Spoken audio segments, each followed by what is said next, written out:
एक बार की बात है। एक युवा और नौजवान लड़का एक बार एक बौद्ध भिक्षु के पास पहुंचा।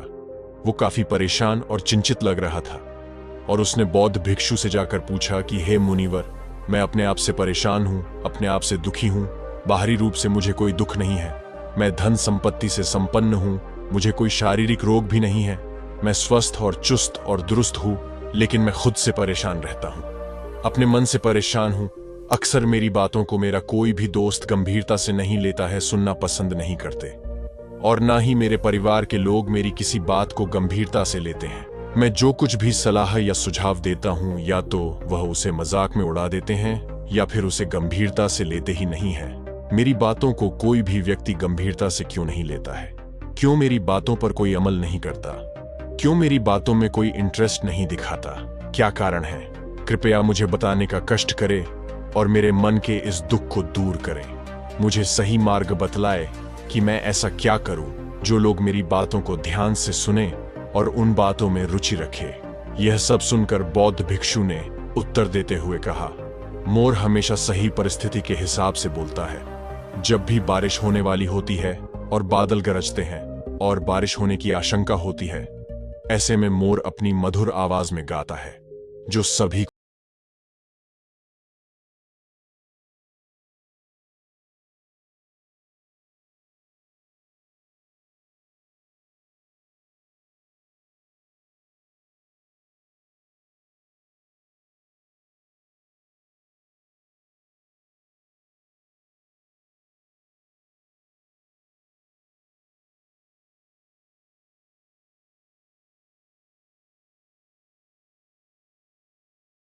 मिठास होना, इसलिए यह निर्धारित करना कि वाणी में कितनी मिठास होनी चाहिए व्यक्तिगत और सामाजिक परिप्रेक्ष्य के अनुसार भिन्न होगा।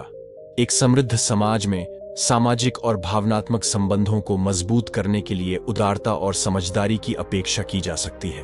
तुम उस कौवे की भांति हो जाते हो जिसकी वाणी कोई पसंद नहीं करता, और बाद में तुम्हें दुख होता है कि तुम्हें कोई गंभीरता से क्यों नहीं लेता। इसीलिए अपने शब्दों को बेहद बुद्धिमानी के साथ इस्तेमाल करना सीखो। बोलने की कला सीखो। अगर तुम नहीं सीखोगे तो समाज में तुम्हें कोई सम्मान या कोई गंभीरता से नहीं लेगा। यह सुनकर वो युवा लड़का बोला कि हे मुनिवर, मैं जानता हूं कि मुझे ज्यादा बोलने की आदत या रोगों से ग्रस्त हूं।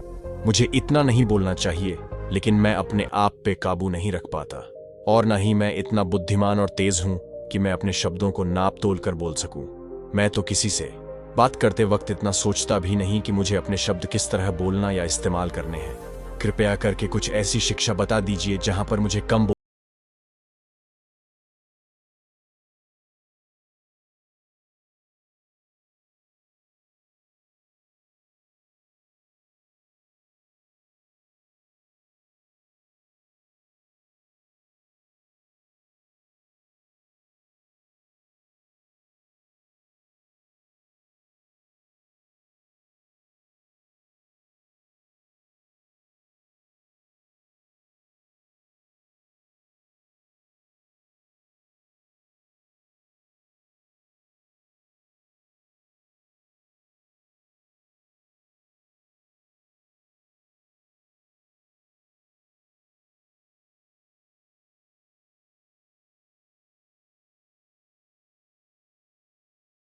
व्यर्थ में बीच में टांग अड़ाना, अपना ज्ञान देना, व्यर्थ का ज्ञान देना। आपको कुछ पता नहीं है लेकिन फिर भी आप अपना ज्ञान देने के लिए उत्सुक हैं, तो ऐसी जगह पर आपका अपमान ही होगा। ऐसी परिस्थिति कहो या ऐसी जगह में आपको चुप रहना है। जरा तुम खुद सोचो, जब कोई बीमार आदमी अपनी बीमारी के बारे में चर्चा कर रहा हो और आपको उस बीमारी के बारे में कोई भी जानकारी नहीं है, लेकिन फिर भी आप बेकार में उसे ऐसी ऐसी दवा मेडिसिन बता रहे हैं जिनका उसकी बीमारी से कोई तालमेल ही नहीं है, तो ऐसे में आप अपनी प्रतिष्ठा अपने हाथों से खो रहे होते हैं और आपको पता ही नहीं होता। ऐसी परिस्थिति में आदमी को हमेशा सुनना चाहिए। ध्यान से सुनना भी एक कला होती है। अगर आप सुनने का दिखावा करेंगे तो कहीं ना कहीं सामने वाले आदमी को ये एहसास हो जाता है कि ये मेरी बात पूरे ध्यान से नहीं सुन रहा है। इसीलिए जब आपको किसी विषय के बारे में पूरी तरह से जानकारी ना हो तो वहां पर केवल अपने कान लगाना और ध्यान से सुनना ज्यादा महत्वपूर्ण होता है। आप उस इंसान की बातें ध्यान से सुन सकते हैं और इसी बीच आप दोनों के बीच एक संबंध पैदा होगा और वो संबंध सच्चा होगा। क्योंकि आपने उसके बात को बड़े ही ध्यान से सुना है और इस बात का पता सामने वाले को भी होता है, तो हम बिना कुछ बोले सिर्फ सुनने मात्र से किसी को अपना अपना मित्र बना सकते हैं। इस बात को हमेशा ध्यान में रखना। दूसरी जगह जहां इंसान को हमेशा चुप रहना चाहिए वो है खाना खाते वक्त। खाना इंसान को हमेशा चुप रहकर खाना चाहिए। कई धार्मिक या ध्यान अभ्यासों में खाना चुप रहकर खाने का अनुभव एक प्रकार की साधना होता है। यह लोगों को उनके भोजन को जोरदार ध्यान देने की सीख देता है। कई स्थितियों में लोग अपने संगी साथियों या परिवार के साथ शांति से भोजन करने की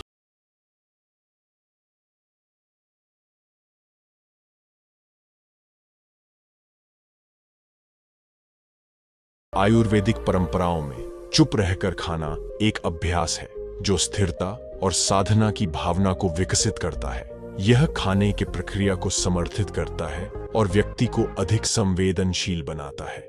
शांत और मौन रहकर खाना चाहिए। महात्मा बुद्ध और उनके भिक्षु हमेशा चुप रहकर भोजन करते हैं, शांत भाव से भोजन करते हैं, परिपूर्ण होकर भोजन करते हैं, पूरी तरह से करते हैं, एक एक निवाला का स्वाद लेकर भोजन करते हैं। और ऐसा भोजन जब आपके शरीर में पहुंचता है तो वो आपके अंग अंग तक ऊर्जा पहुंचाता है।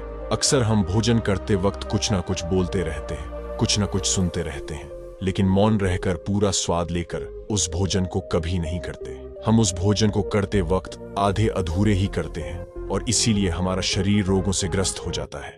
जरा तुम खुद सोचो, बौद्ध भिक्षु हमेशा भिक्षा लेकर भोजन करता है और भिक्षा भी बिल्कुल मामूली सी, और वो भी एक वक्त। तो एक वक्त भोजन करने के बाद भी वो इतने हेल्दी रहते थे, इतने उत्साह जोश और आनंद से भरे होते थे। और हम तो इतना खाना खाते हैं, इतनी सारी भोजन की सामग्री हमारे लिए उपलब्ध होती।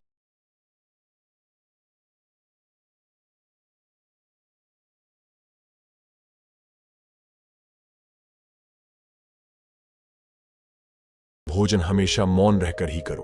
तीसरी जगह जहां पर अगर आपने चुप रहना सीख लिया तो इसका मतलब ये है कि आपने अपने ऊपर विजय हासिल कर ली। वो क्या है कि गुस्से में शांत रहना या चुप रहना इतना आसान नहीं होता है। अक्सर हम गुस्से से भरकर कुछ ऐसे शब्द या अपशब्द बोल जाते हैं जिसका पछतावा हमें हमेशा रहता है, लेकिन जुबान से निकला हुआ शब्द वापस नहीं हो सकता। उस शब्द को मिटाया भी नहीं जा सकता। अब वो जिंदगी भर हमारे दामन से जुड़ चुका है और वो गुस्से में बोला हुआ शब्द हमारे मन को समय समय पर बेचैन करता रहता है, दुखी करता रहता है। लेकिन गुस्से के वक्त चुप रहना सीखना भी एक बहुत बड़ी कला होती है। गुस्से में आदमी को अपने ऊपर काबू कहाँ रहता है, अपनी इंद्रियों को वश में कहाँ रख पाता है। इसीलिए इस कला को आप तभी सीख सकते हो जब आप गुस्सा भी होश और हवास में रहकर कर पाए। जब भी आपको गुस्सा आए, आपके दिमाग में सिर्फ एक ही बात आए कि मुझे चुप रहना है, मुझे किसी से कुछ गाली गलौज नहीं करना, किसी को कोई अपशब्द नहीं बोलना।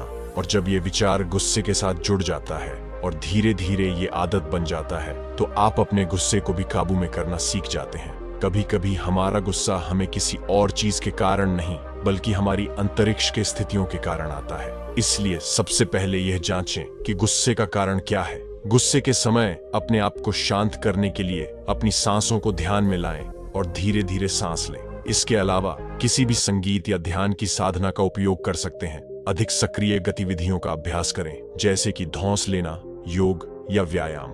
ये गुस्से को नियंत्रित करने में मदद कर सकते हैं। गुस्सा आते ही ठहरें और सोचें कि क्या वास्तव में यह गुस्सा जायज है। अक्सर हम बिना सोचे समझे गुस्सा करते हैं जो बाद में पछतावा करवा सकता है। दूसरों की भावनाओं को समझने का प्रयास करें और उनके साथ संवेदनशीलता दिखाएं। इससे आपका संबंध सुधारता है और आपका गुस्सा कम होता है। अगर आपका गुस्सा किसी समस्या के कारण है तो इसे सक्रियता के साथ हल करने का प्रयास करें। निर्धारित रूप से समस्या को हल करने के लिए एक कार्य योजना बनाएं। याद रहे, गुस्से को नियंत्रित करना सीखना एक समय लगता है, लेकिन धीरे धीरे आप इसमें सफल होंगे। जब भी कभी गुस्सा आए तो किसी को कुछ बोलने की बजाय कुछ शारीरिक व्यायाम करना शुरू कर दो। उछलना, भागना, दौड़ना, जिम करना, कुछ भी आप ऐसा व्यायाम कर सकते हो जिसमें आपका शरीर थक जाए।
होश में बोलो, ध्यान में बोलो, अपने जीवन शैली को ऐसी बना लो कि आप जब भी बोलो पूरे होश में रहकर बोलो, पूरे आनंद के साथ बोलो, पूरे प्रेम के साथ बोलो। ऐसी वाणी बोलो जो दूसरे के दिल को ठंडक पहुंचाती हो, दूसरे के मन को भी शांत कर देती हो। और वो तभी संभव है जब आप प्रतिपल होश में रहकर बोले। इसके बाद वो युवा और नौजवान लड़का बौद्ध भिक्षु के सामने नतमस्तक होकर झुक गया और उनको प्रणाम करते हुए अपने घर वापस लौट गया, क्योंकि वह अब समझ गया था कि हमें किन किन जगहों पर चुप रहना है।